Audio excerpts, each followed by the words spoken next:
Mukarramah, dan salah satunya adalah nilai tanah haram yang disebutkan oleh Allah Subhanahu wa taala. Karena bagaimanapun ikhwatul Islam, tanah haram merupakan tanah yang dimuliakan oleh Allah Azza wa Jalla. Sehingga kalimat haram memiliki makna al-muharram atau disebut dengan al-haram. Sesuatu yang disebut dengan al-haram berarti sesuatu yang telah terjadi. Sedangkan disebut dengan kalimat al-muharram, sesuatu yang tadinya tidak haram kemudian dijadikan haram oleh Allah Subhanahu wa taala. Dan kedua-duanya disebutkan oleh Allah Subhanahu wa taala dalam Al-Qur'an. Salah satunya adalah doa Nabi Ibrahim alaihissalam, Rabbana inni askantu min dhurriyyati biwadin ghairi dhi zar'in 'inda baitikal muharram. Apabila disebut dengan al-muharram, al-muharram itu artinya sesuatu yang tadinya tidak haram kemudian dijadikan haram oleh Allah Subhanahu wa taala. Sedangkan al-haram disebut dengan al-haram, sesuatu yang sudah pasti keharamannya. Sehingga Nabi SAW pernah menyebutkan sesungguhnya Allah menjadikan haram Makkah menjadi sebuah daerah yang menjadi haram ketika Allah Subhanahu wa taala menciptakan langit dan bumi. Artinya keharamannya sudah terlalu lama. Bahkan semenjak Allah Subhanahu wa taala menciptakan dunia, maka haram sudah ditentukan haram oleh Allah Subhanahu wa taala. Dan kita selalu mengetahui ketika kita berada di tanah haram, maka di saat itulah kita harus mengetahui akan adab dan etika, kemudian bagaimana aturan-aturan yang harus kita muliakan, harus kita jaga sesuai dengan namanya al-haram. Dan al-haram tidak disebut dengan al-haram kecuali seorang muslim, mereka harus mengetahui aturan-aturan yang ada di dalamnya. Karena selama mereka berada di tanah haram, maka haram disebut dengan haram. Haram bagi mereka melakukan sesuatu yang biasa mereka lakukan jika mereka berada di tanah halal. Maka dengan alasan itulah disebut dengan al-haram. Dan di antara salah satunya ikhwatul Islam, di antara bentuk keharaman tanah haram adalah ketika ibadah yang kita lakukan di dalamnya dilipat gandakan oleh Allah Subhanahu wa taala. Salah satu ibadah yang paling mulia tidak lain adalah ibadah salat, sebagaimana hadis yang selalu kita bacakan dari sahabat Jabir bin Abdullah radhiyallahu taala anhu yang dikeluarkan oleh Imam Ahmad dan Imam Ibnu Majah. Nabi sallallahu alaihi wasallam menyebutkan salatun fi masjidi afdalu min alfi salatin fi ma siwa illa al-masjid al-haram. Sesungguhnya salat yang dilakukan di dalam masjidku lebih afdal, di dalam riwayat yang lain lebih baik daripada salat yang dilakukan di tempat yang lainnya kecuali al-masjidil haram. Illa al-masjidil haram, kecuali masjidil haram yang ada di Mekah. Wa salatun fil masjidil haram afdal min mi'ati alfi salatin fi ma siwa. Dan orang yang melakukan salat di dalam Masjidil Haram Makkah Al-Mukarramah, maka keutamaannya lebih afdal dan lebih baik dibandingkan dengan 100.000 ketika mereka melakukan di tempat yang lainnya. Dan inilah pembahasan kita ikhwatul Islam, yang mana kita ingin menjelaskan bahwa keharaman Madinah, orang yang beribadah di dalamnya dikhususkan di dalam Masjid Nabawi sahaja. Sedangkan di Makkah Al-Mukarramah disebut dengan Al-Masjidil Haram. Dan apa maksud daripada Al-Masjidil Haram yang ada di Makkah Al-Mukarramah? Salah satu jawabannya bahwa orang yang melakukan salat di Makkah selama mereka berada di dalam bagian-bagian haram, semua tanah haram yang ada di Makkah disebut dengan Al-Masjidil Haram. Semua tanah yang ada di Makkah disebut dengan Al-Masjidil Haram. Sehingga orang yang sholat di Makkah Al-Mukarramah tidak hanya dikhususkan dalam bangunan masjid sahaja, tapi siapapun yang sholat di sana selama masih berada di dalam bagian-bagian tanah haram, maka mereka disebut dengan Al-Masjidil Haram. Kenapa kita mengatakan yang demikian ikhwatul Islam? Sekarang kita akan menyebutkan cerita yang dialami oleh Rasulullah SAW atau yang kita kenal dengan peristiwa Al-Isra dan Mi'raj. Peristiwa Isra dan Mi'raj ini ikhwatul Islam merupakan suatu kejadian yang sangat luar biasa, di mana itu merupakan di antara salah satu hadiah dari Allah kepada Rasulullah SAW untuk memperkuat agama dan risalah. Yang mana pada tahun ini, yaitu tahun ke-10 dari kenabian, artinya setelah Nabi 10 tahun menjadi Nabi dan menjadi Rasul berdakwah di Makkah Al-Mukarramah, maka tentunya dakwah Nabi SAW tidak ringan. Semakin Nabi berdakwah, semakin berat ujian yang dirasakan oleh Nabi SAW. Dan di antara salah satu ujian yang berat dirasakan oleh Nabi, ketika orang yang selalu membelanya dipanggil oleh Allah Azza wa Jalla, tidak lain tidak bukan adalah pamannya Abu Thalib, begitu juga istrinya Khadijah radhiyallahu taala anha. Kemudian ikhwatul Islam, pada tahun itu juga maka Allah Subhanahu wa taala memberikan hadiah kepada Nabi sallallahu alaihi wasallam, dan hadiah ini adalah hadiah yang mana itu berada di luar nalar manusia, sehingga Allah Subhanahu wa taala mengawali dengan kalimat subhanallah. Makanya kalimat subhanallah akan diucapkan oleh seorang hamba dikala mereka melihat sesuatu yang lain dari yang lain, maka disebut dengan subhanallah. Dan itulah yang disebutkan oleh Allah Subhanahu wa taala, subhanalladzi, maha suci Allah Subhanahu wa taala yang memperjalankan hambanya. Nah, ayat ini secara jelas disebutkan oleh Allah, subhanalladzi asra bi 'abdihi laila minal masjidil haram ilal masjidil aqsa. Kalau kita perhatikan makna daripada ayat ini, maha suci Allah yang memperjalankan hambanya dari mana? Dari Masjidil Haram. Kemudian ke mana? Menuju Masjidil Aqsa. Itu merupakan makna yang disebutkan oleh Allah Subhanahu wa taala bahwa Nabi dikala melakukan Isra, Nabi berada di Masjidil Haram. Kemudian Nabi diperjalankan menuju Masjidil Aqsa. Kemudian dari Masjidil Aqsa baru Nabi sallallahu alaihi wasallam diangkat ke langit ketujuh, bahkan melewati Sidratul Muntaha. Kemudian bertemu dengan Allah Subhanahu wa taala dan berbicara dengan Allah Azza wa Jalla. Maka disitulah terjadinya dialog dan kewajiban pertama yang Allah Subhanahu wa taala wajibkan kepada umat Rasulullah sallallahu alaihi wasallam, yaitu rukun Islam yang kedua, kewajiban salat. Terlepas daripada itu semua, yang menjadi pembahasan kita adalah Allah Subhanahu wa taala mengatakan maha suci Allah yang memperjalankan hambanya di malam hari dari Masjidil Haram menuju Masjidil Aqsa. Nah, pertanyaannya ikhwatul Islam, ketika terjadi peristiwa Isra di mana Nabi sallallahu alaihi wasallam diperjalankan oleh Allah Subhanahu wa taala dari Masjidil Haram, kira-kira pada malam kejadian ini Nabi sallallahu alaihi wasallam berada di mana? Tentunya itu merupakan di antara pertanyaan yang wajar kita bertanya di sana. Ketika terjadi peristiwa Isra, ketika Allah ingin memperjalankan Nabi Muhammad SAW dari Makkah menuju Masjidil Aqsa, Nabi pada malam kejadian ini berada di mana? Kalau seandainya kita perhatikan di ikhwatul Islam, ada dua riwayat yang menyebutkan. Yang pertama, pada malam ini, pada malam kejadian Al-Isra, Nabi SAW berada di rumah bibinya atau berada di rumah Ummu Hani. Dan Ummu Hani itu adalah anaknya Abdul Muttalib. Abdul Muttalib itu ikhwatul Islam, dia memiliki anak laki-laki 10 orang. Ada yang mengatakan 12 orang, ada yang mengatakan 13 orang. Dan yang paling besar namanya adalah Al-Harith, dan yang paling kecil namanya adalah Abdullah. Itu adalah anak laki-laki daripada Abdul Muttalib, tapi mereka bukan satu ibu. Kemudian ikhwatul Islam, Abdul Muttalib juga memiliki anak perempuan. Ada yang menyebutkan 6 orang. Salah satunya adalah Ummu Hani. Berarti hubungan Ummu Hani dengan Nabi sallallahu alaihi wasallam apa? Apa hubungannya? Ummu Hani dengan Nabi apa hubungannya? Sepupu, keponakan. Nah, macam mana nih? Hubungan Ummu Hani dengan Nabi. Ummu Hani ini adalah anaknya kakek Nabi. Berarti Ummu Hani ini kakak beradik dengan ayah Nabi. Berarti apa hubungannya dengan Nabi? Ante, bibi. Baik, tentunya dalam bahasa Arab namanya ammah. Ammah itu artinya saudari daripada ayah, disebut dengan ammatun. Nah, ammatun ini dia kalau secara hukum Islam dia mahram atau bukan? Mahram atau tidak? Mahram. Karena ayah kita, saudari-saudarinya semuanya mahram bagi kita. Begitu juga dengan ibu kita, saudari-saudarinya mahram bagi kita kalau kita laki-laki. Begitu juga kalau seandainya perempuan. Kalau kita perempuan, maka saudara-saudara ayah kita adalah mahram bagi kita semuanya. Begitu juga saudara-saudara pada ibu, maka semuanya adalah mahram. Artinya Nabi SAW pada malam hari itu berada di dalam rumah Ummu Hani. Nah, itu adalah fakta sejarahnya.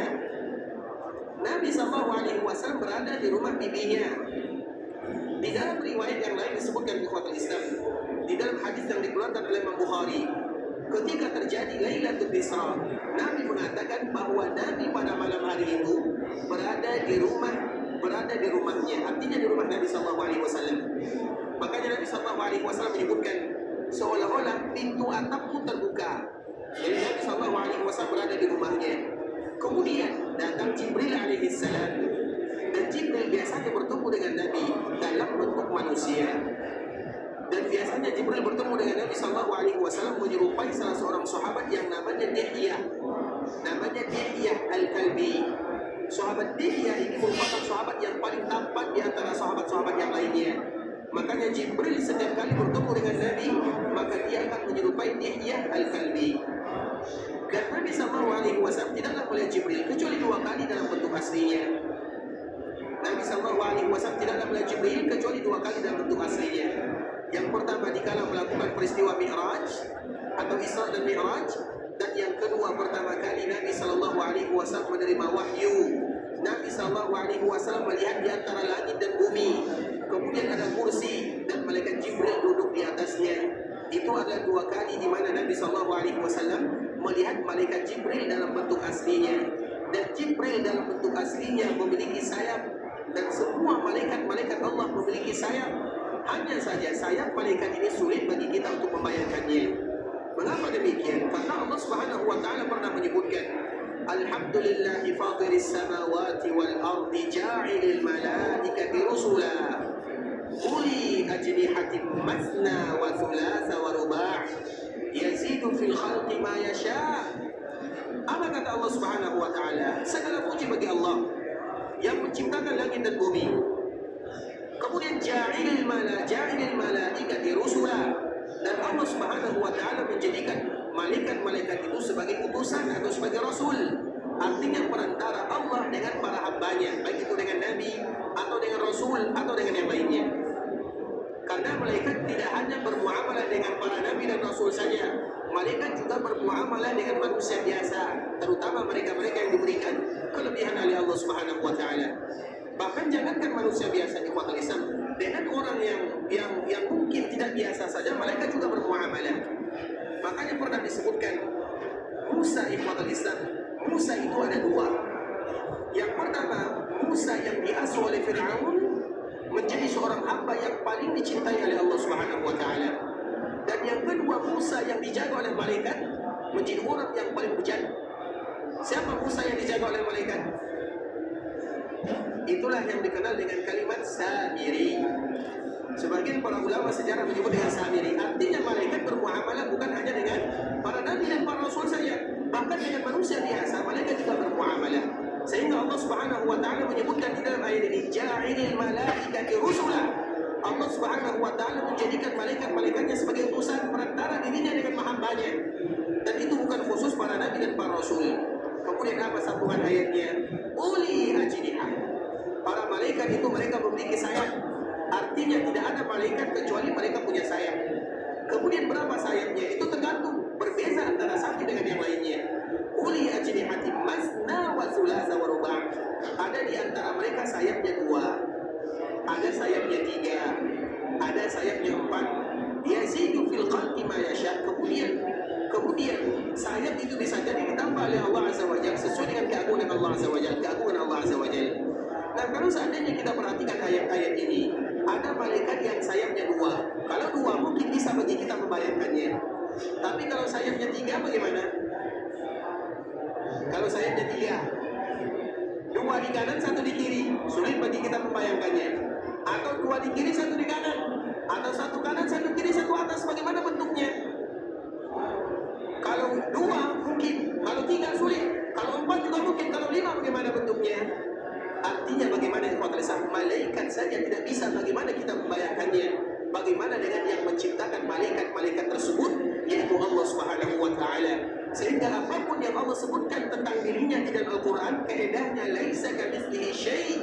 Allah itu tidak akan pernah sama dengan makhluknya, sama sekali tidak akan pernah sama. Walau tidak pernah sama, wa huwas samiul alim, wa huwas samiul basir. Dan Allah adalah zat yang maha mendengar dan yang maha melihat. Artinya Allah melihat, tapi apakah Allah sama melihat dengan kita melihat? Tentunya tidak. Allah juga maha mendengar. Apakah mendengar Allah sama dengan kita mendengar? Tidak. Tapi Allah maha melihat, Allah maha mendengar dan Allah maha segala-galanya. Tapi walau demikian, kita tidak mengetahui bagaimana hakikat yang sebenarnya. Jangankan Allah, malaikat saja kita tidak tahu. Kemudian malaikat yang paling besar, yang paling banyak sayapnya adalah malaikat Jibril. Disebutkan oleh Nabi SAW jumlahnya 600 sayap, atau Jibril itu memiliki 600 sayap. Salah satu sayap atau satu sayap Jibril alaihissalam saddal ufuq, maka dia bisa menutup separuh ufuk. Kalau kita terjemahkan, bisa menutup separuh dunia. Itu baru satu sayapnya. Bagaimana kiranya dengan 600 sayap yang dimiliki oleh Jibril alaihissalam? Sehingga Nabi SAW tidak pernah melihat Jibril dalam bentuk aslinya, kecuali 2 kali sahaja. Kemudian selebihnya, maka Jibril senantiasa menyerupai sahabat Dihya al-Kalbi. Salah satunya dikala terjadi yang namanya peristiwa Isra. Jadi peristiwa Isra ini ikhwatul Islam, maka Jibril seolah-olah atap rumah Nabi terbuka. Kemudian datang Jibril alaihissalam. Ketika Jibril datang, maka dada Nabi kembali dibelah. Dan ini adalah kejadian yang kedua. Yang pertama, dada Nabi SAW dibelah juga oleh malaikat Jibril. Dan itu kejadiannya dikala Nabi SAW berada di Taif. Ketika Nabi SAW berumur 4 tahun, Nabi sedang bermain dengan anak-anak yang ada di sana. Tiba-tiba Jibril datang, kemudian mengambil Nabi. Anak-anak yang lain, mereka merasa bahwa Nabi atau Muhammad itu dicuri, sehingga mereka mengadu kepada ibundanya Halimah, wahai ibunda, Muhammad dicuri, Muhammad dicuri. Mereka tidak tahu kalau itu adalah Jibril. Jangankan mereka, Nabi Muhammad saja tidak tahu kalau itu adalah Jibril, karena Nabi baru berumur 4 tahun. Kemudian malaikat Jibril membentangkan Nabi SAW di atas batu. Kemudian dibelah dada Nabi, betul-betul dibelah. Kemudian diambil hati dan jantungnya. Kemudian diambil bagian hitam yang ada di sana. Kemudian setelah diambil bagian hitam dibuang, maka dada Nabi, hati Nabi, jantung Nabi dibersihkan dengan air Zam-Zam. Kemudian setelah dibersihkan dengan air Zam-Zam, dikembalikan kepada tempat asalnya. Kemudian kembali ditutup. Dan bekas itu apa kata Anas bin Malik radhiyallahu ta'ala anhu? Aku masih melihat bekas belahan dada Nabi SAW. Aku masih melihatnya. Padahal Anas berjumpa dengan Nabi SAW dikala dia berada di Mekah. Artinya setelah Nabi tua, umur Nabi lebih daripada 53 tahun, maka bekas itu masih ada. Artinya betul-betul dibelah dada Nabi. Dan itu adalah untuk menunjukkan mukjizat yang luar biasa dari Allah Subhanahu wa taala kepada Rasulullah sallallahu alaihi wasallam. Itu kali pertama. Kemudian kali kedua, Nabi sallallahu alaihi wasallam juga kedatangan malaikat Jibril dan Nabi berada di rumahnya. Yang kedua ini karena para ulama menyebutkan dada Nabi dibelah 2 kali, ada yang menyebutkan 3 kali, tapi yang paling kuat menurut kami itu hanya 2 kali. Kali yang kedua, dada Nabi juga dibelah. Tapi dikala dada Nabi SAW dibelah, tujuannya lain. Kalau yang pertama, dada Nabi dibelah untuk menghilangkan bagian syaitan dari dalam dada Nabi, sehingga orang yang paling bersih hatinya adalah hati Muhammad bin Abdullah SAW. Hati Nabi adalah hati yang paling bersih, karena memang bagian syaitan yang ada di dalamnya sudah diambil oleh malaikat Jibril dan dibuang. Sedangkan manusia yang lainnya, tidak ada satupun manusia kecuali ada bagian syaitan di dalam hati dan dadanya. Itu sesuatu yang pasti. Makanya tidak ada di antara kita yang selamat. Yang ada adalah bagaimana kita selalu berjuang, berkorban, bermohon, berdoa kepada Allah Subhanahu wa taala.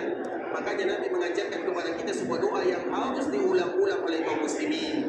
Dan di antara penggalan doa tersebut, Allahumma inna nas'aluka qalban salima.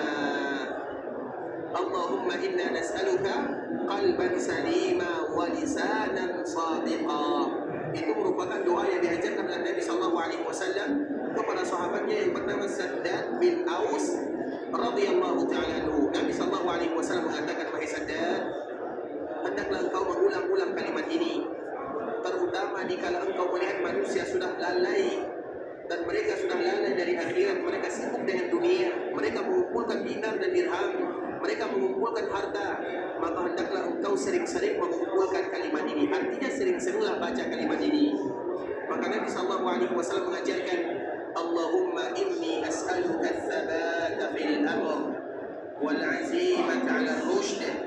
Allahumma inni as'aluka mujibati rahmatik وعزائم مغفرتك. اللهم إني أسألك شكر نعمتك وحسن عبادتك. اللهم إني أسألك قلبا سليما ولسانا صادقا. اللهم إني أسألك خير ما تعلم وأعوذ بك من شر ما تعلم إنك أنت علام الغيوب. Ada yang hafal? Ada yang hafal doanya? Doa ini ikhwatul Islam termasuk di antara doa yang tidak boleh bagi kaum muslimin, kecuali wajib bagi mereka untuk menghafalnya. Terutama di zaman kita sudah mulai lalai dari Allah Subhanahu wa taala. Dan zaman sekarang ini adalah zaman di mana banyak kaum muslimin yang lalai dari Allah Azza wa Jalla. Mereka lebih memikirkan dunianya, mereka lupa akan akhiratnya. Kita tidak dilarang untuk mencari dunia, tapi kita dianjurkan bagaimana membagi waktu dengan dunia dan akhirat. Dan di antara salah satunya dengan doa ini. Makanya doa ini betul-betul diajarkan oleh Nabi, sehingga Nabi mengatakan kepada sahabat ini, apabila kamu melihat manusia mereka tujuannya sudah uang dan harta sahaja, maka hendaklah kamu sering-sering mengungkapkan dan mengatakan kalimat ini. Allahumma inni as'aluka ats-tsabata fil amr wal 'azimata 'ala ar-rusyd. Ya Allah, sesungguhnya aku meminta kepadamu agar berikan kepadaku kekuatan istiqamah dalam agama. Kemudian engkau berikan kepadaku kekuatan untuk beribadah. Allahumma inni as'aluka mujibati rahmatik. Ya Allah, aku meminta kepadamu segala yang bisa mendatangkan kasih sayang dan rahmatmu. Wa azaima maghfiratik, dan aku juga meminta kepadamu ampunanmu yang begitu luas. Allahumma inni as'aluka syukra ni'matika wa husna ibadatik. Ya Allah, aku meminta kepadamu, jadikan aku orang yang senantiasa bersyukur dan beribadah. Allahumma inni as'aluka qalban salima. Ya Allah, aku meminta kepadamu agar diberikan hatiku hati yang salim, hati yang selamat. Wa lisanan sadiqa, yaitu lisan yang jujur. Dan aku meminta kepadamu semua yang terbaik, baik yang aku ketahui dan yang aku tidak ketahui, karena Engkau adalah Zat yang Maha Mengetahui.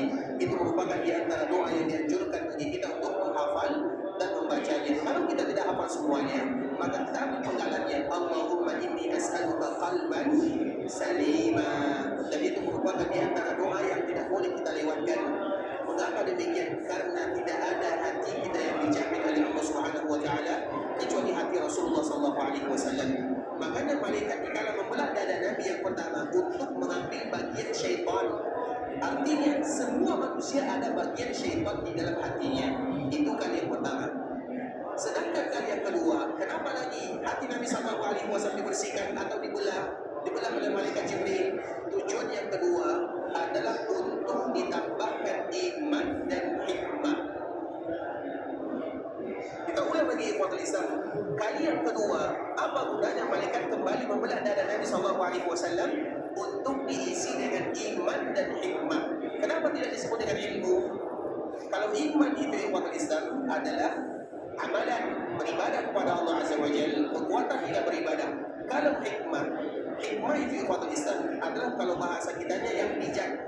Karena hikmah itu merupakan sesuatu yang dibukakan oleh Allah untuk hambanya. Sedangkan ilmu itu hanya diberikan sedikit sahaja. Wa ma utitu minal ilmi illa qalila. Tidak ada orang yang diberikan ilmu kecuali sedikit. Sedangkan hikmah, wa man yu'til hikmata faqad utiya khairan katsira. Barang siapa yang diberikan hikmah, maka dia telah dibukakan kebaikan yang luar biasa untuknya. Dan untuk Nabi dibukakan iman dan hikmah. Mengapa demikian? Untuk bersiap-siap bertemu dengan Allah Subhanahu wa taala. Artinya ikhwatul Islam, kita kembalikan kepada kisah ini.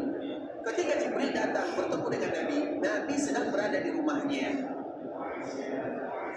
Kemudian ketika Nabi berada di rumahnya, maka dada Nabi dibelah.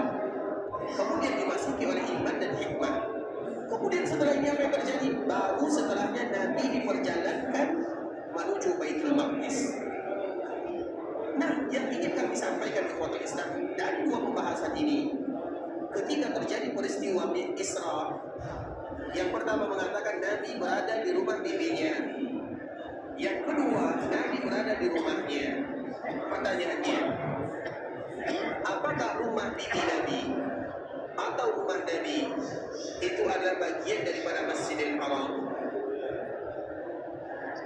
Apa jawabannya? Bukan sekarang, dulu. Dulu ketika ketika Nabi SAW kita lihat ada Ka'bah Al-Musyarrafah, ada Ka'bah Al-Musyarrafah. Baik, Ka'bah misalnya di sini Hajar Aswadnya, di sini Rukun Yamaniynya, di sini Hijir apa kemarin namanya? Siapa bertanggung jawab? Siapa kenapa namanya Hijir Ismail? Ini masih pertanyaannya yang kemarin ya. Kenapa disebut dengan Hijir Ismail? Karena yang mengadakan bulanan ini adalah orang-orang Quraisy. Kemudian tiba-tiba kita mengatakan mereka itu adalah Hijir Ismail. Padahal yang melakukannya adalah Quraisy. Apa hubungannya Quraisy dengan Ismail? Kenapa tidak disebut dengan Quraisy? Kenapa disebut dengan Ismail? Ada yang tahu jawabannya? Mari kita temukan yang kuat ya. Kenapa? Hijir Ismail atau Hijir Quraisy? Hijir Ismail kenapa? Karena yang pertama, jadi kemarin kita mengatakan bahwa Hijir itu pertama kali dilakukan ketika renovasi terjadi yang melakukan adalah orang-orang Quraisy. Itu pembahasan kemarin.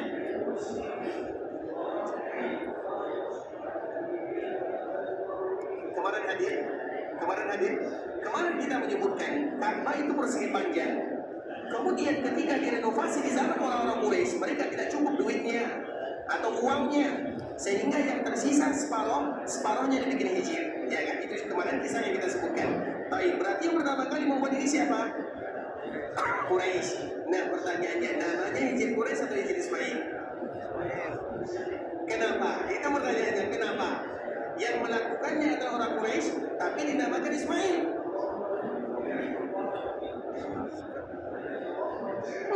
Bukan. Karena yang pertama kali membangun Ka'bah adalah Ibrahim. Namanya hijir Ibrahim. Ini betapa lagi? Iya atau tidak? Kalau seandainya dinasabkan kepada yang pertama kali membangun Ka'bah, maka yang paling berhak mendapatkan nama tersebut adalah Ibrahim. Ismail hanya membantu ayahnya.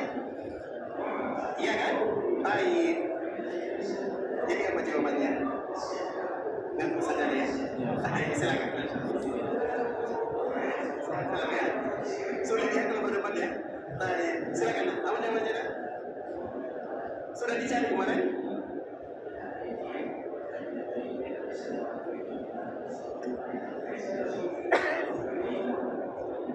Namanya hijir Quraisy atau hijir Ismail? Ismail sama dengan yang lain ya? Baik, dan yang sebelah saya ya. Semuanya hijir Ismail itu tidak menjadi masalah. Baik, kenapa dah?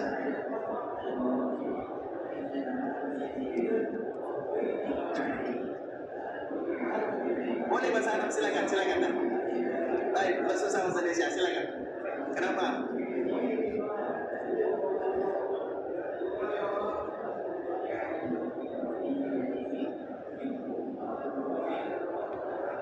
Dibangun oleh Nabi Ibrahim, dibantu oleh Ismail. Jadi namanya hijir Ibrahim. Sama berarti ya? Ismail dia hanya membantu ayahnya, terutama di dalam pembangunan Ka'bah Al-Musyarrafah. Masya Allah, silakan.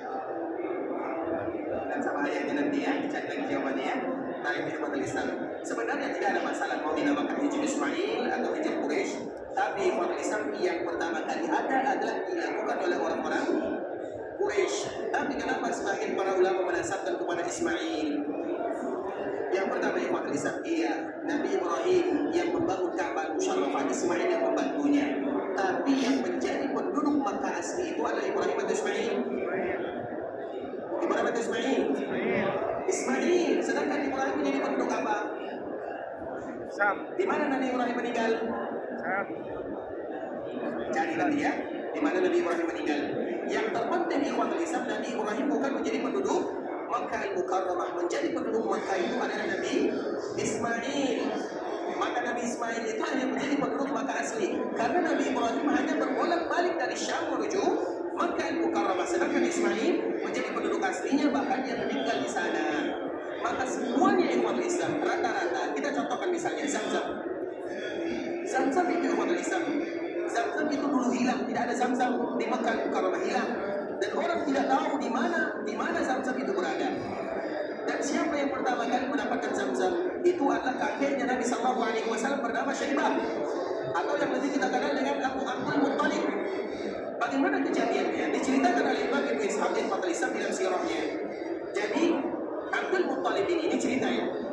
Abdul Muttalib ini sedang berbaring atau sedang tidur, dan dia tidur di samping Ka'bah Musyarrafah. Dikala dia tidur, maka dia bermimpi infir Zamzam, atau dia pertama kali infir Taibah.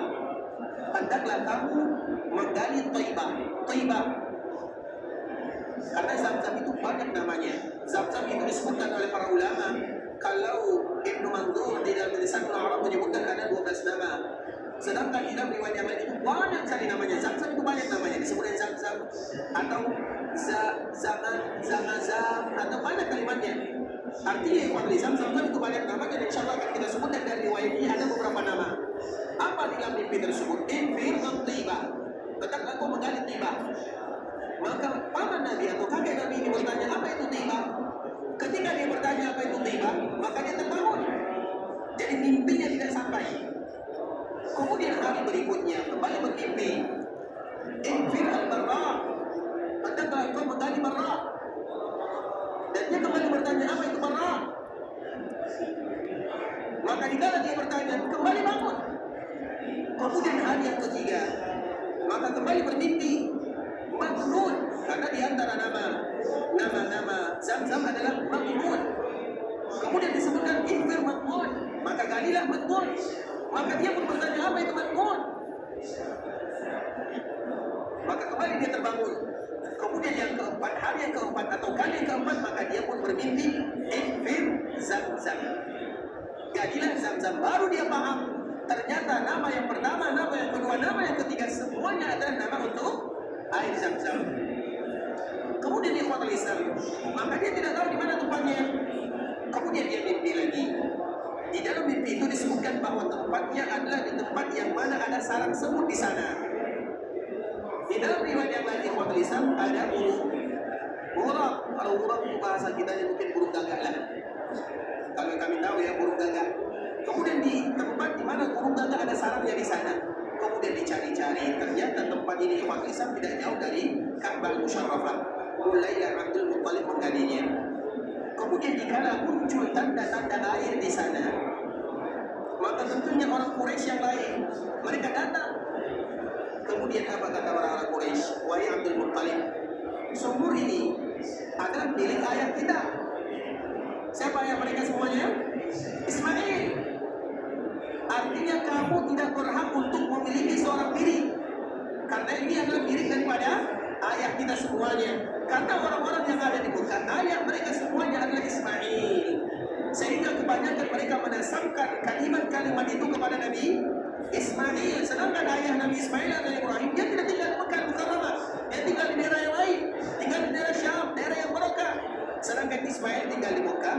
Kemudian berbahasa Arab, berkuda, memanah, dan dia selalu berbahasa Arab. Dan di saat itulah Mekah menjadi daerah yang diberikan keberkahan oleh Allah Azza wa Jalla. Salah satunya muncul keturunan dari Nabi Ismail. Terlepas daripada itu semua, dikala Zamzam ini muncul di kota Islam, maka orang-orang Mekah mengatakan ini adalah sumur kakek kita, harus kita sama-sama. Abdul Muttalib tentunya tidak mau. Karena kalau kita tahu, kalau orang bisa menjadi penjaga, bukan memiliki, tapi menjadi penanggung jawab, makanya nasab Nabi, kenapa nasab yang paling mulia itu sudah jelas. Dan salah satu kemuliaan Zamzam itu ditemui oleh kakek Nabi SAW. Kemudian orang-orang Quraisy mereka tidak mau, kita tidak mau, kami tidak akan membiarkan kamu memilikinya. Sehingga apa kata kakek Nabi? Kalau kalian tidak mau, oke, tidak menjadi masalah. Kalau kalian tidak mau, ayo kita cari siapa yang akan menjadi hakim bagi kita bersama. Maka dicarilah hakim.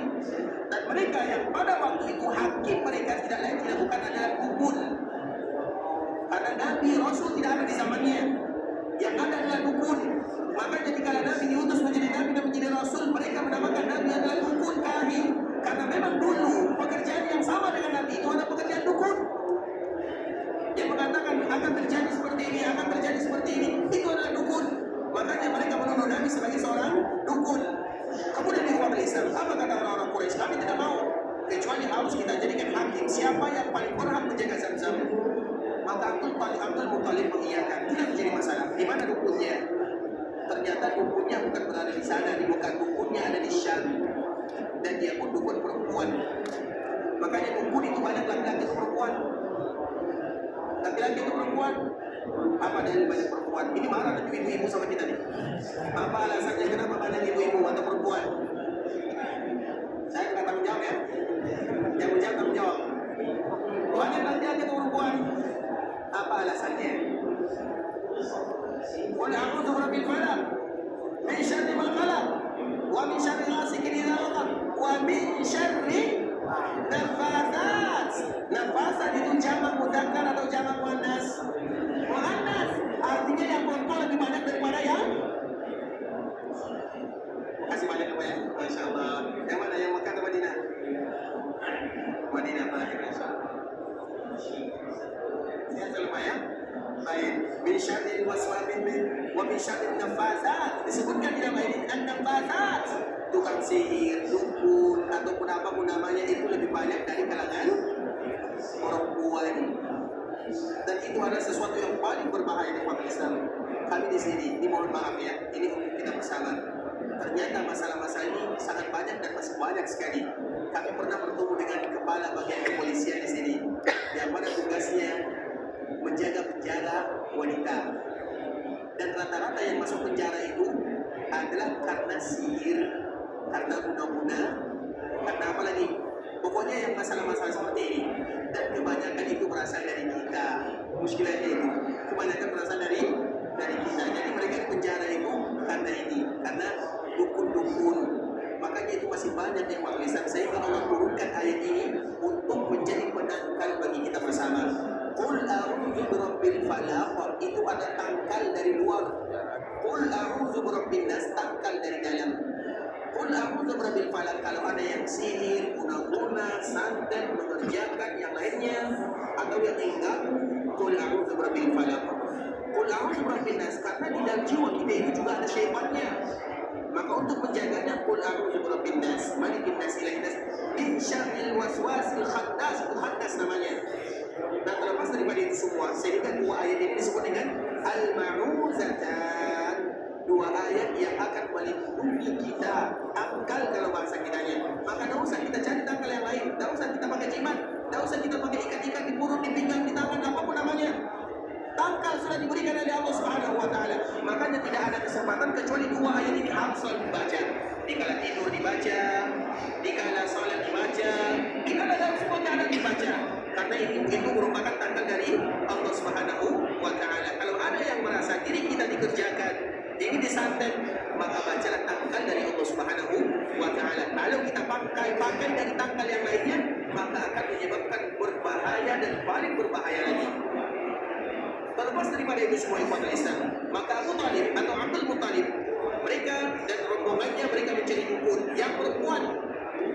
Kemudian ikhwan Islam sampai di perjalanan Mekah ke Syam itu, kalau berjalan kaki berapa lama kira-kira? Dari Mekah ke Syam, siapa pernah berjalan kaki? Dari Madinah ke Mekah saja tidak pernah ya, apalagi dari Mekah ke Syam. Baik ikhwan Islam, itu perjalanan bisa menghabiskan 1 bulan. Dan itu bukan perjalanan yang ringan. Mereka melakukan perjalanan untuk Zam-Zam. Siapa yang bertanggung jawab masalah Zam-Zam? Kemudian ikhwan Islam di perjalanan di gurun pasir, kita tahu bagaimana perjalanan di padang pasir, di gurun pasir panas. Kalau tidak ada air habis mati semua. Dan itulah yang dirasakan oleh Abdul Muttalib dan rombongannya. Habis berbekalannya, tidak ada minumnya. Kemudian apa kata Abdul Muttalib? Kita tahu, kita sudah habis bekal. Dan kita semuanya akan mati di sini. Tidak ada yang bisa kita kerjakan kecuali menunggu kematian. Nah, kalau kita mati, jasad kita nanti akan dimakan oleh binatang buas. Tentu itu lebih menakutkan. Nah, supaya jasad kita tidak dimakan oleh binatang buas, maka setiap kita menggali perkuburannya masing-masing. Karena mereka menunggu mati. Kemudian saran daripada Abdul Muttalib dilakukan, digali perkuburannya masing-masing. Kemudian siapapun yang mati tinggal dijatuhkan, dikuburkan. Tinggal satu orang yang terakhir kali meninggal, maka dia tidak akan dikuburkan. Artinya risikonya masih ada, satu orang.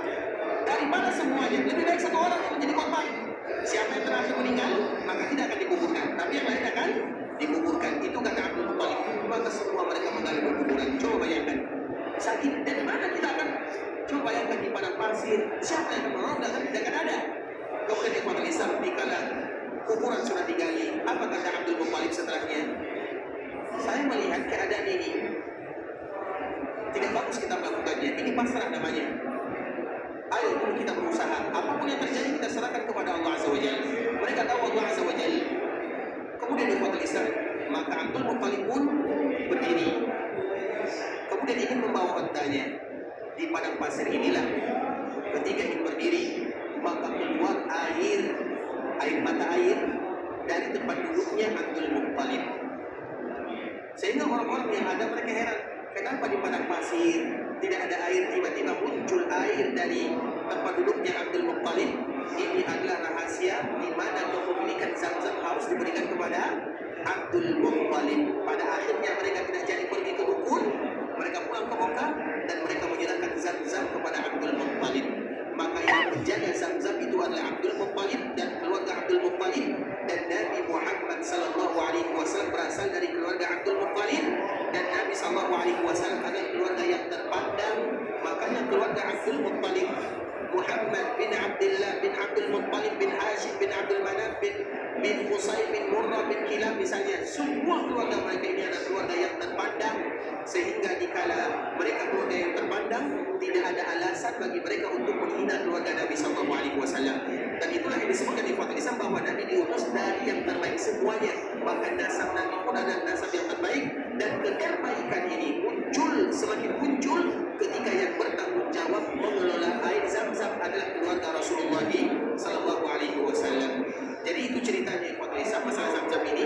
Ketika mereka bergabung ingin menyelesaikan masalah, mereka mengatakan, wahai Abdul Muttalib, Zamzam ini punya kakek kita Ismail, mereka menasabkan kepada Ismail. Begitu juga dengan Hijr ini Fathul Islam. Hijr ini tidak mungkin dinasabkan kepada Nabi Ibrahim, karena Nabi Ibrahim tidak tinggal di Mekah.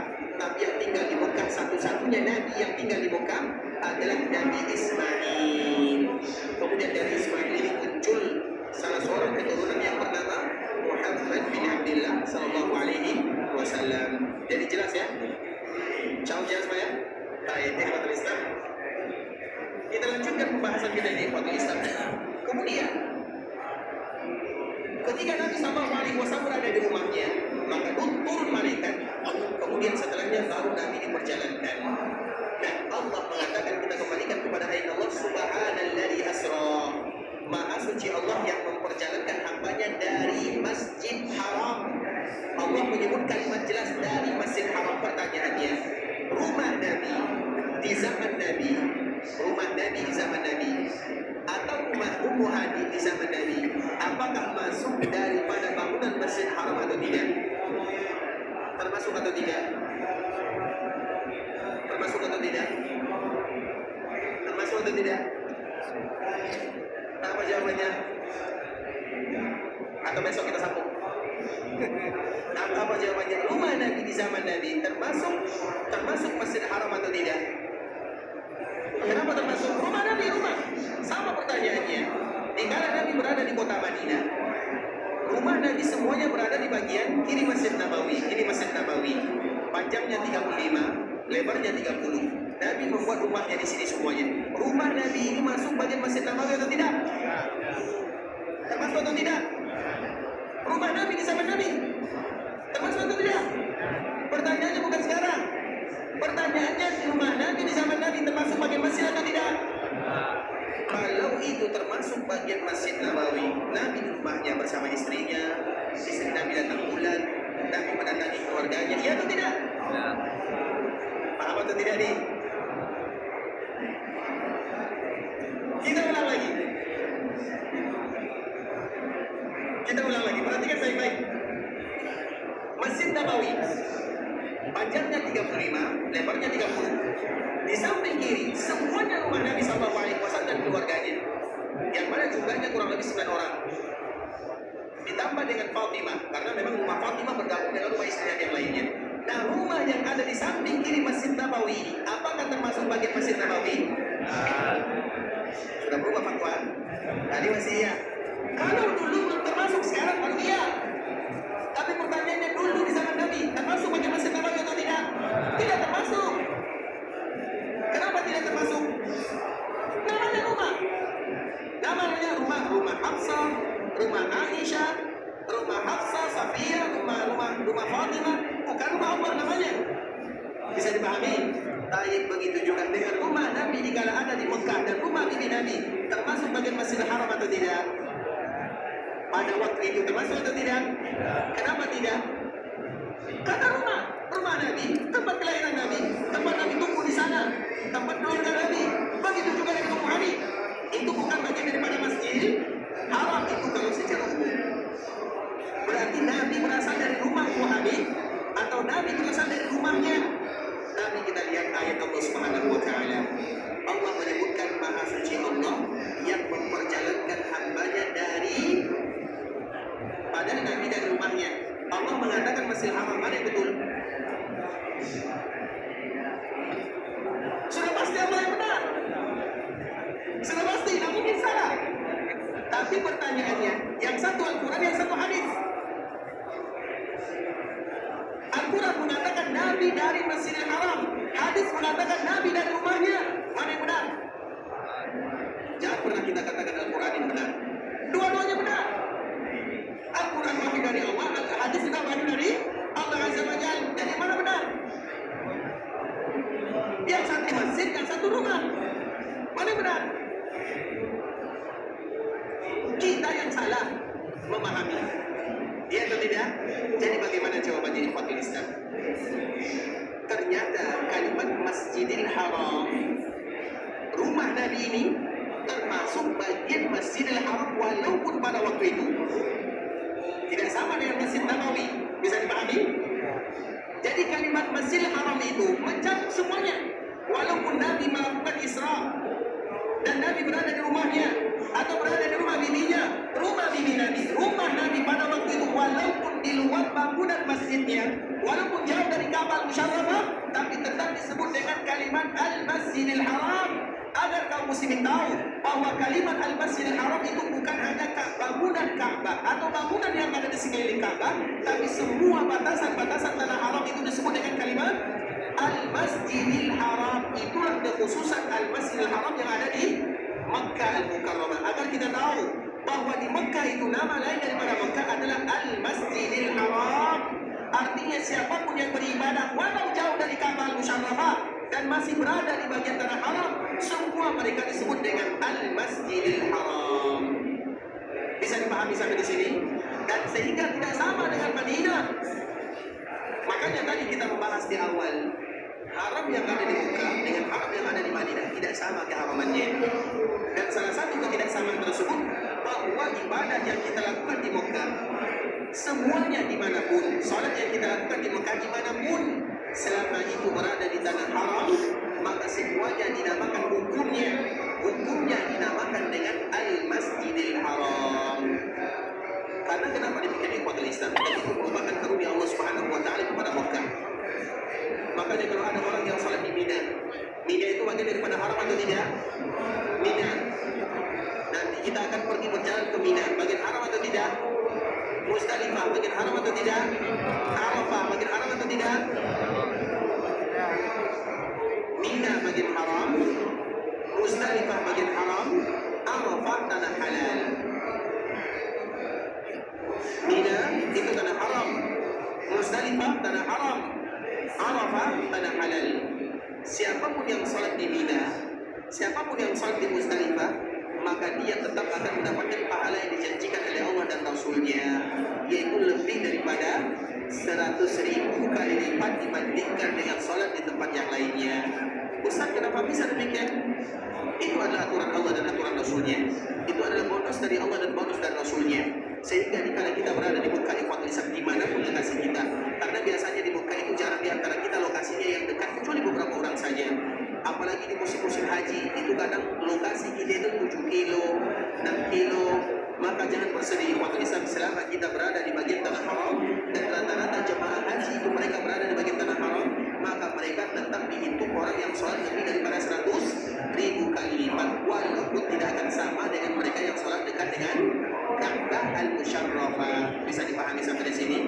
Pahala kita tetap dapat 100.000, lebih dari 100.000, tapi tentunya 100.000 itu berbeza antara satu dengan yang lainnya. Berbeza dengan mereka yang berusaha sholat di belakang imam, apalagi di belakang imam yang ada di Haram Mekah. Kita tidak tahu imamnya di mana. Sehingga nanti kita akan berebutan untuk mencari saf yang pertama itu ikhwan Islam. Allahu Akbar, sulitnya minta ampun. Siapa pernah mencoba cari saf yang pertama? Kita tidak tahu saf yang pertama itu di mana. Makanya di Mekah itu tidak sama saf sholat zuhur dengan saf sholat asar. Maghrib dengan isya berbeda. Imam itu di mana lokasinya tidak pernah disebutkan.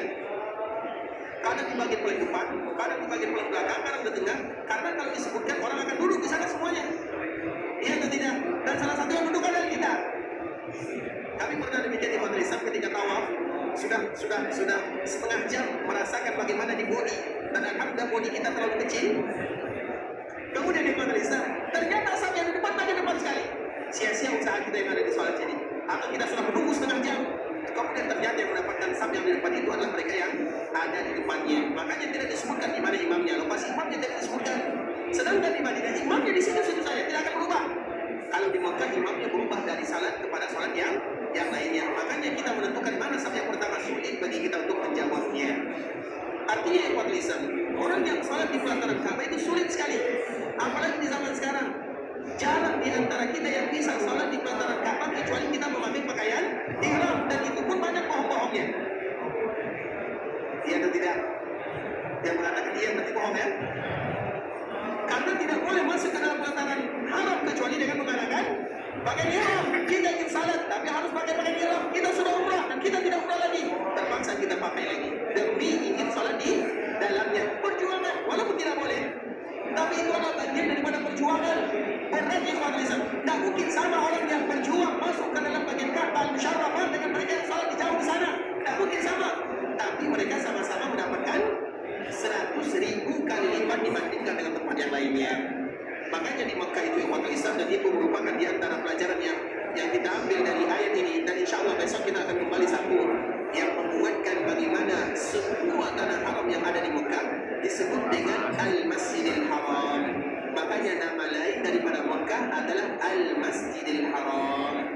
Mekah disebut dengan Mekah, kita telah jelaskan.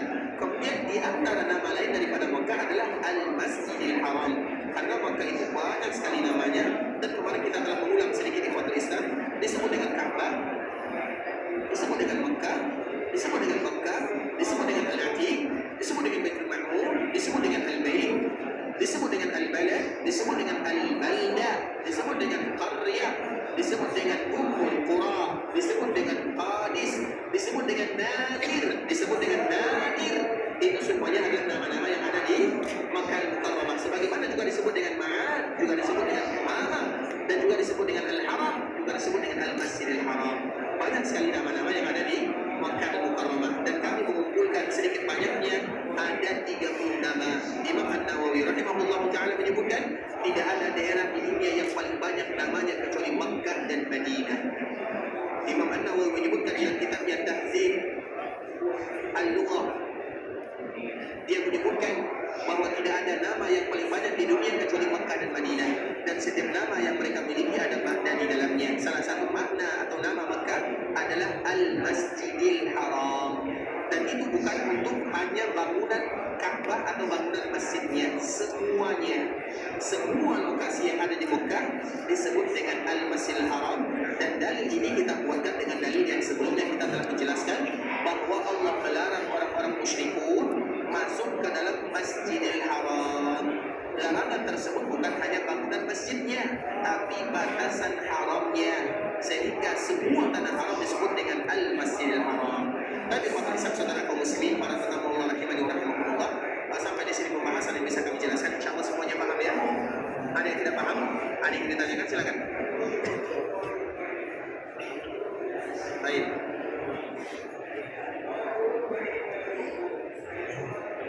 Baik.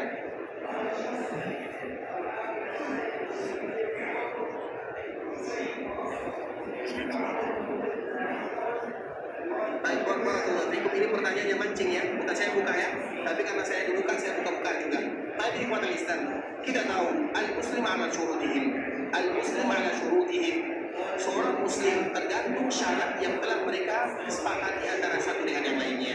Setiap peraturan yang ada ikhwatul Islam bukan dibuat begitu saja tanpa ada makna dan hikmah di dalamnya. Seperti misalnya dikala kita berada di Raudhah Al-Musyarrafah dulu, ketika kami pertama kali datang ke sini, di Raudhah itu kami tidur-tiduran di dalamnya. sekarang jangankan tidur, setelah selesai sholat langsung diusir. Iya atau tidak? Tidak boleh lebih daripada 10 menit kecuali di waktu-waktu salat. Apakah mereka zalim? Mereka zalim atau tidak? Demi kemaslahatan kaum muslimin semuanya. Dulu, makanya kami ceritakan dulu kami pertama kali di sini, kurang lebih 16 tahun, 17 tahun yang silam. Kami berbaring bahkan tidur di dalamnya, saking tidak ada orangnya. Setelah azan duduk, asar, maghrib, isya duduk di sana, salat di sana. Tidak ada orang di sana, tidak ada ditutup-tutup. Kenapa? Karena orangnya tidak banyak pada waktu itu. Sekarang kita tidak akan pernah melihat Raudhah kecuali satu kali saja. Bahkan pembimbing travel pun tidak boleh masuk. Biasanya jarang mereka boleh masuk karena mereka sudah sering masuk. Makanya tidak boleh masuk. Dan itu dihitung berapa jumlahnya, 50, 51 pergi diusir. Makanya jangan nanti kalau masuk ke Raudhah jangan berada di saat terakhir. Bahaya diusir. Rombongan terakhir cari yang di tengah, jangan cari di belakang. Bahaya diusir, ya. Tadi kota Islam. Artinya mereka membuat 10 menit, mereka tidak balik, tapi demi kemaslahatan kaum muslimin. Begitu juga kita berada di Ka'bah insyaAllah sama.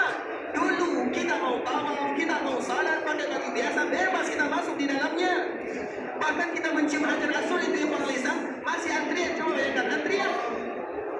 Kayak apa namanya obat nyamuk. Jadi antrian walaupun 1 detik, tapi kita bebas. Tidak, kita kalau sekarang kalau kita mencium Hajar Aswad, pulang-pulangnya kita akan panggil tukang urut. Saking beratnya perjuangan yang kita lakukan. Tapi kalau dulu tidak demikian keadaannya. Nah, di antara salah satu peraturannya tidak boleh masuk ke pelataran Ka'bah kecuali bagi mereka yang ingin atau dalam keadaan berihram. Itu syaratnya. Kenapa demikian? Demi kemaslahatan bersama. Bukan karena mereka melarangnya. Tawaf tetap boleh, tidak menjadi masalah. Boleh lantai pertama, lantai kedua, alhamdulillah masih banyak lantainya. Ada 4 lantai. Kenapa harus di bataran masjid? Kenapa demikian? Untuk kemaslahatan bersama. Tujuan kita semuanya baik. Kita ingin tawaf, tapi apalah daya ikhwatul Islam. Kita ingin salat, apalah daya. Karena masih banyak saudara-saudara kita yang ingin melakukan tawaf umrah di dalamnya. Maka apabila peraturannya tidak boleh memasukinya kecuali orang yang ihram atau orang yang umrah, maka kita memindahkan peraturan tersebut. Karena bagaimanapun melakukan salat di Masjid Nabawi itu tentunya, di Masjid Haram itu tentunya semuanya sama. Ketika dilarang itu demi kesehatan. Kalau kita tipu-tipuan, misalnya kita pakai pakaian ihram besar, kemudian nanti kita bisa masuk di dalamnya, kita tidak tentunya kita tetap tidak secara hukum asal kita tidak berdosa, tapi kita tidak amanah antara seorang muslim dengan muslim yang lainnya. Makanya al-muslim ala syurutihi, seorang muslim itu sesuai dengan syarat yang telah mereka sepakati. Kita orang muslim, orang yang bertanggung jawab terhadap Ka'bah dan muslim, dan salah satu peraturannya tidak boleh masuk kecuali mereka yang umrah. Kalau kita tidak umrah kemudian masuk juga, maka kita telah berdusta terhadap saudara kita sesama muslim. Dan yang kita lakukan tawaf sunnah atau salat di sana, salat al-haq bisa dilakukan di mana saja. Mereka bukan melarang kita, tapi untuk kemaslahatan bersama agar tidak ramai. Nah, sekarang ikhwan Islam sudah dilarang, tapi tawaf juga tetap ramai. Jangan kita pikirkan kita yang masih muda, tapi pikirkan orang yang sudah berumur, yang sudah tua, atau mereka-mereka yang lansia. Jadi itu adalah demi kemaslahatan bersama. Berarti sekarang ditutup kunci masuk ke Ka'bah ya? Bukan ditutup ikhwan Islam. Kalau kita ingin umrah silakan, tidak menjadi masalah. Tapi kalau tanpa umrah, hanya sekali ingin sholat saja, maka berikan kesempatan kepada saudara kita yang melaksanakan ibadah umrah, dan kita masih banyak tempat sholat yang lainnya. Insya Allah bisa dipahami ya. Saya tahu dengan jawaban ini banyak yang marah sama saya, tapi mau gimana lagi? Itu adalah jawaban. Mau gimana? Apakah ada jawaban yang lain? Apakah saya akan membolehkan? Kalau saya membolehkan, saya bertanggung jawab nanti di akhirat. Maka tentunya ikhwatul Islam kita kembalikan kepada hukumnya al-muslim ala syurutihi. Seorang muslim dikembalikan antara kesepakatan satu dengan yang lainnya. Ikhwatul Islam, saudara kaum muslimin, para tamu Allah rahimani wa rahmatullah. Sampai di sini pembahasan yang bisa kami jelaskan. Yang benar dari Allah Subhanahu wa taala, yang salah dari diri kami pribadi. Dan kami mohon dimaafkan kalau seandainya ada kata-kata yang tidak benar, bahasa-bahasa yang kurang bagus, kami mohon dimaafkan. Dan kita selalu memberikan motivasi kepada kaum muslimin untuk memanfaatkan waktu di kala kita berada di kota Madinah atau di kala kita berada di Makkah dan Madinah untuk beribadah kepada Allah Subhanahu wa taala dan melakukan hal-hal yang diridhai oleh Allah Subhanahu wa taala. Kita berdoa kepada Allah Subhanahu wa taala agar Allah Subhanahu wa taala jadikan perkumpulan kita ini perkumpulan yang diridhai oleh Allah Subhanahu wa taala, perkumpulan yang mendatangkan rahmat dan kasih sayang Allah, perkumpulan yang bisa mendatangkan ampunan Allah Subhanahu wa kepada kita. Semoga Allah ampunkan dosa kita bersama, dosa orang tua kita, dosa keluarga kita, saudara-saudari kita, tetangga kita, alim ulama kita, para pemimpin kita, orang-orang yang pernah berbuat baik kepada kita dan seluruh kaum muslimin. Kalau ada di antara kita yang masih berada di kota Madinah, maka tetaplah semangat beribadah kepada Allah Azza wa Jalla. Kalau ada di antara kita yang ingin terbuka dalam rangka beribadah, semoga Allah menerima semua amal ibadahnya. Allah kabulkan doa dan permintaannya, dijadikan umrahnya adalah umrah yang mabrurah, wa sa'yan mashkur, wa sa'yan mashkurah, wa dhanban maghfurah. Kalau ada di antara kita yang ingin meninggalkan tanah haram Makkah Madinah, semoga diberikan kemudahan dalam perjalanannya, dilancarkan urusannya, kembali berkumpul bersama keluarga yang dia tinggalkan dalam keadaan sehat walafiat, dan semoga suatu saat nanti dia kembali lagi ke tanah suci beribadah kepada Allah Subhanahu wa taala. Semoga Allah berikan keikhlasan kepada kita dalam ibadah, istiqamah dalam agama dan husnul khatimah. Assalamualaikum warahmatullahi wabarakatuh.